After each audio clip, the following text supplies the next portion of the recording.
Hello,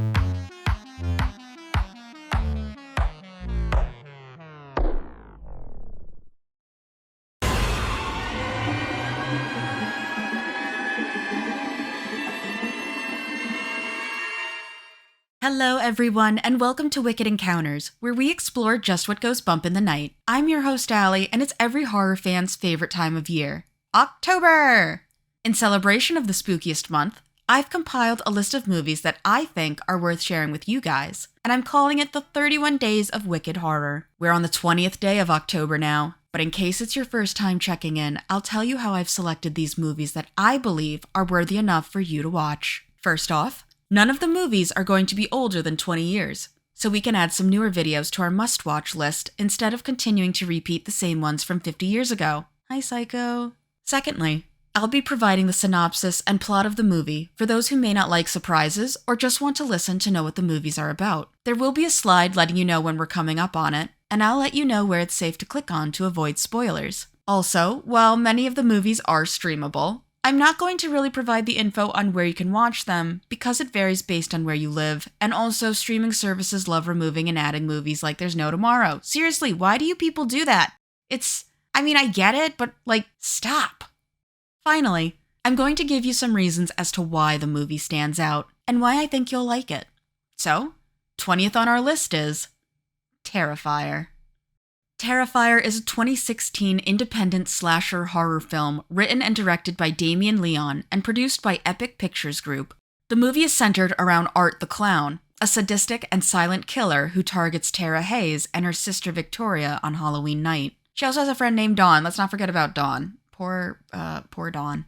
I'm going to go more in depth and go over the plot of the movie now. So if you'd like to skip, you'll know where to skip to in 3, 2, 1.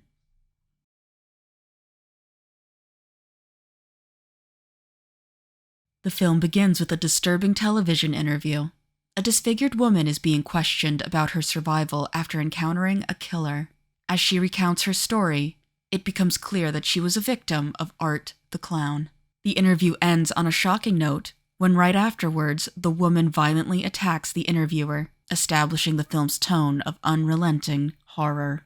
The main narrative takes place on Halloween night, where two friends, Tara and Dawn, are out celebrating. After leaving a Halloween party, they encounter Art the Clown in a pizzeria. Art's unsettling presence, marked by his silent demeanor and grotesque smile, immediately puts the women on edge. He stares at them, menacingly, and when Tara tries to call for help, he responds with disturbing and bizarre behavior, including mimicking actions and making obscene gestures. Unnerved by Art, Tara and Dawn decide to leave, but when they return to their car, they find one of the tires slashed. With no other options, they call Tara's sister, Victoria, to pick them up. Tara needs to pee, so she goes into a dilapidated building. Meanwhile, Art eventually kidnaps Dawn, taking her to the same building nearby. When Tara comes back out and sees that Dawn is missing, she goes back inside hoping to rescue her friend. But inside the building, Tara is plunged into a nightmarish scenario as she tries to evade Art, who begins a sadistic game of cat and mouse. The building is dark, decrepit, and full of hidden rooms, adding to the claustrophobic atmosphere. In one of the film's most infamous scenes, Tara is captured by Art and forced to watch as he gruesomely saws Dawn in half while she is hanging upside down. The brutality of this scene is one of the defining moments of the film, establishing Art as a particularly vicious and unforgiving killer. And that's why you don't talk to the creepy kids. Tara manages to escape temporarily and tries to fight back against Art, but her efforts are in vain. Art eventually subdues her and kills her with a gunshot to the head, a moment that surprises the audience by subverting the typical final girl trope, where the main female protagonist usually survives. That's also a prime example of why you don't wait to get your speech in. Just smash him on the head. Multiple times. You could have won. Oh well. Victoria, unaware of the danger she's walking into, arrives at the building searching for her sister. As she explores the building, she encounters a homeless woman who has also fallen victim to Art's terror. The woman attempts to plead with Art, showing him compassion and trying to appeal to any sense of humanity he might have. This scene highlights the unpredictability of Art's character. He briefly shows a bizarre form of vulnerability before brutally murdering the woman. Victoria's nightmare intensifies as she tries to avoid Art while navigating the building's labyrinthine corridors. In a final confrontation, Victoria is captured by Art, who sadistically torments her before disfiguring her face. Just as it seems Victoria might meet the same fate as her sister and friend, the police arrive, interrupting Art. Rather than being captured, Art takes his own life with a gunshot to the head, leaving the authorities baffled.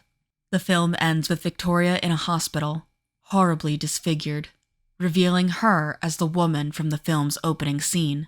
This structure gives the film a bleak, nihilistic tone, with no sense of resolution or justice for the victims. Art's body is taken to the morgue, where, in a final twist, he inexplicably resurrects, setting the stage for the sequel. And with that, the film ends.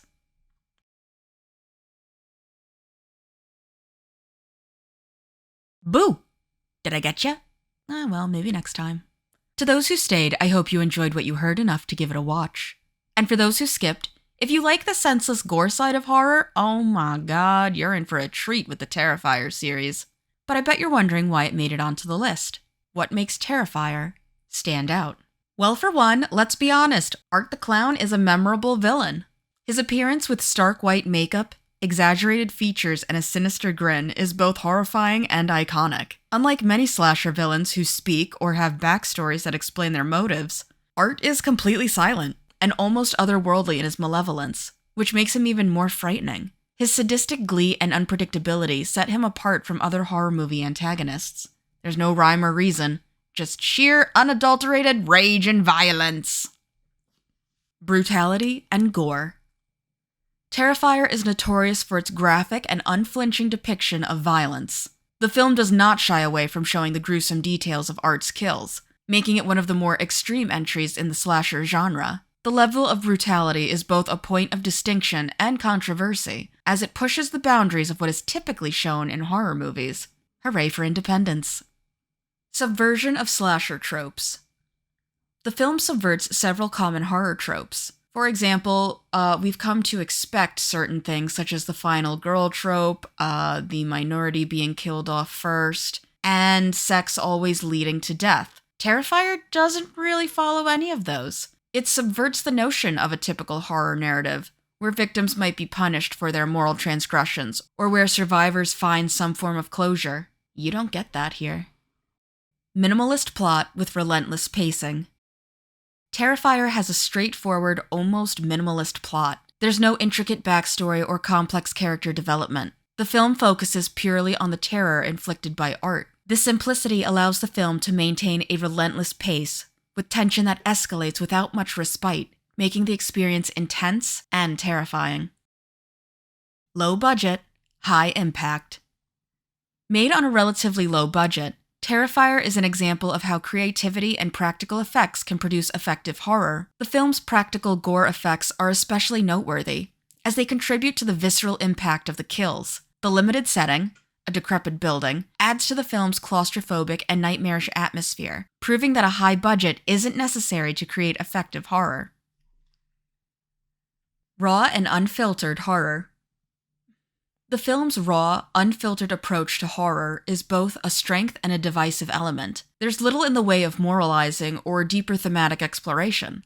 Instead, Terrifier offers a pure, visceral experience that appeals to fans of hardcore horror. This unadulterated focus on fear and gore is what makes the film stand out in a genre often filled with more formulaic entries, or a genre where everything seems to need to be a metaphor for something. Sometimes you just want to see people get shredded.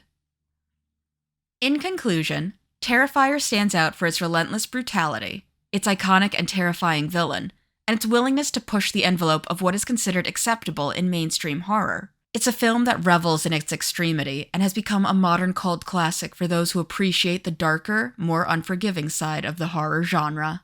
And that's all I have for Terrifier. But don't worry, I have 11 more movies that I'll be sharing with you. What do you think they could be? How do you feel about Terrifier being on the list? Would it make it onto yours? How did you feel about the excessive gore? Too much, or was it just right for the movie? Let me know in the comments. I'd love to discuss horror more in depth with you all, so feel free to join the Wicked Encounters Discord group. If you like what I do and want to support me, maybe consider liking the video. subscribing to the channel, and clicking that little bell icon so you know when I post. If you want to support me in other ways, why not check out my Patreon? Speaking of, I'd like to give a great big thank you to my patrons, Nakala and Beefalump. Thank you for all the support you two have shown me. Well, that's all I've got time for today. So remember, I'm Allie, this is Wicked Encounters, and I'll see you next time. Bye!